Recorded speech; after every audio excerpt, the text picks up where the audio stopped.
Nick Frank. Spring is here and the high school baseball season is underway in the state of Delaware. The Woodbridge Raiders have rebounded nicely from their season opening loss and are continuing to move forward. For the first time in months, the A-State football team will not be running out of the tunnel to the scream of fans in a Saturday gridiron bout. But that doesn't mean the Red Wolves are being complacent. When the NSU basketball team takes the court tomorrow afternoon against Louisiana College, Coach Mike McConaughey doesn't exactly know what to expect. The Demons will play for the first time in 10 days after having off for finals and rest from a grueling start to the season. If it looks like a catch, it's a catch. Does he have the ball when he's crossing the goal line? Right, exactly. Enough of the, if you hit the ground and it kind of bobbles, get rid of that, it'll speed up the game. I think it'll be a lot less confusing, especially for the refs who game by game, you didn't know what they were going to call. Right. Now, if at least we know what it is, you know, maybe we can kind of take it back to a little more fun in football. We want to see touchdowns. We don't want to see them taken away. Very this true. would be a good thing to keep the touchdowns on the board. Few football players have dominated at the college level like A-State's Javon Rollin-Jones. The senior already broke the Sun Belt and school record for sacks. Florida secondary is used to giving hits, but this offseason they took a hit of their own, and it had nothing to do with what was happening on the field. I'm going to struggle in this one. Oh boy. Coach said it was going to be tough. Worked up a good sweat so far. We're only like 5 minutes into practice. It's going to be a long day. Hey Northland, in this week's edition of Finest Fairways, I take my hacks across the bridge to Superior to find out what makes the Namaji Golf Course so special. The Spartans return home undefeated, 3-0. We're just about 33 minutes away from opening kickoff against the also undefeated Chippewa Falls. Hey Northland, in this week's edition of Finest Fairways, I'm at Big Fish in Hayward, where being different is a part of the game. It was awesome. Nice steep terrain, good obstacles, a lot of muck. Muck and mud doesn't even begin to describe the Mudman Extreme Obstacle Course. It's not just a standard old mud run where you're just going to get dirty. This is, yes, you're going to get dirty, but you're going to be pushed. You're going to be pushed pretty hard. Pushed by a number of difficult obstacles.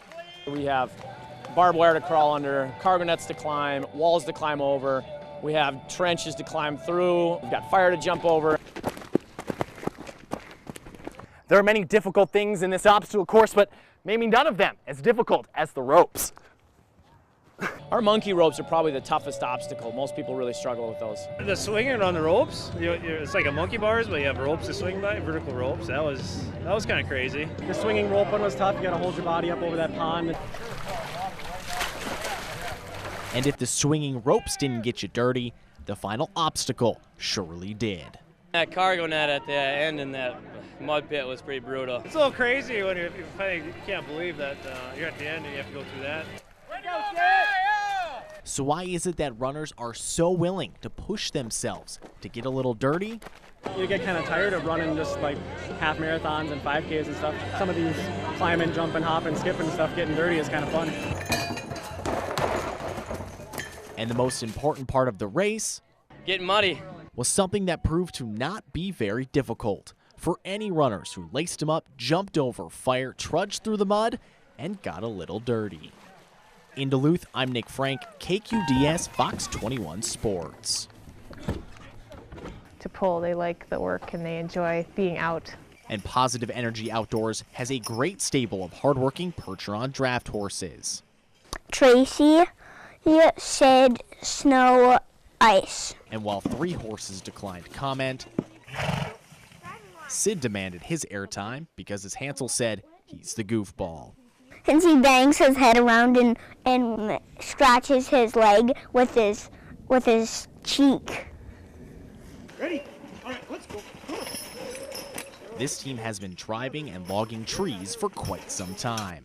I have been doing horse logging with our Percheron draft horses for about 9 years now. It seemed like a good way to gather it up, get the horses out and exercising, get us out and exercising, and it's something that we do when it's not quite so busy. Blake and Stephanie have their reasons for using one specific breed of horse for the job. The Percherons are really well trained. They're real good workers. They're excited about what they do. They're built to to pull. They've got heavy build and they're almost 2,000 pounds each and big muscles. And while the work is hard, it's worth it to be outside.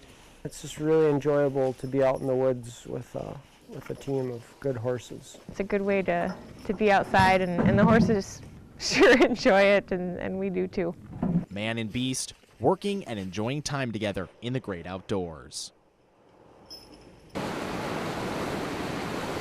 When the ice finally melts and the river starts running free, these outdoor enthusiasts take their first chance to ride the rapids. Duluth's kind of the epicenter of the North Shore kayak scene. Everything starts here. Season starts, we hit the Lester. The season kicked off with the second Lester River kayak race, where 20 experienced racers braved the difficult waters. The Lester River on the scale to 1 to 10 is probably about a 10. You got some big waterfalls and some big hydraulic type of stuff. In terms of a kayak race course, there's very few anywhere that are harder. And a hard course can take its toll on even the most experienced racers. There's a little bit of carnage, but that's to be expected when you're racing in Class 5. It's just part of the game. It's part of the game that rafters like Aaron Erdrich love. It's full on, man, from the get-go. You drop in the first rapid, you know, you're just holding on until the end pretty much. Yeah!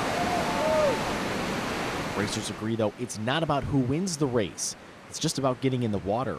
It's more than just a race. It's more of like a boating festival where everybody gets out on the water and gets together once a year. It's kind of a reunion because it's a short season up here, so people rally from all over the country. We show up, we paddle for, you know, a month or two, and then it's off to other parts for most people. Worry not, if you are interested in rafting, not every course is as difficult as Lester River. Not everybody's going to do this kind of a river, but there's levels for everybody, you know, from Class 1, 2, all the way up to Class 5. But no matter how difficult the course may be, rafters like Aaron just want people to experience the thrill of the rapids. There's not a lot of people out here doing it, so it's always good to show everybody what can be done, and, you know, hopefully someday this is a destination for everybody. A destination that's not too far away in the great outdoors.